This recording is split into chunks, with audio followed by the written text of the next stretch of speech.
Sənin dərdin nədir? Sən niyə görə eşq adı gələndə əsəbləşirsən? Yo, bu hardan çıxdı bu söz? Quranda yoxdur bu söz.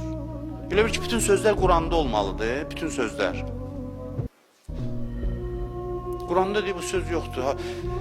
Məhz sevgi adı gəlir əsəbləşir. Bir insan görün, nə qədər biçarə olsun ki, sevgi adından əsəbləşsin. Bəli, Hüseyni sevən Allah sevir. Hüseynin eşki Allah sevgisinin meyarıdır, ölçüsüdür.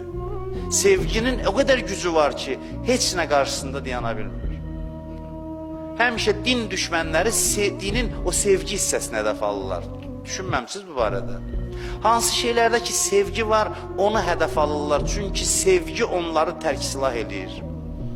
Sevgi olan yerdə onların sözü havaya gedir. Sevgi ən böyük dəyərlərdən biridir və ən strateji mövzudur cəmiyyətin islahı üçün.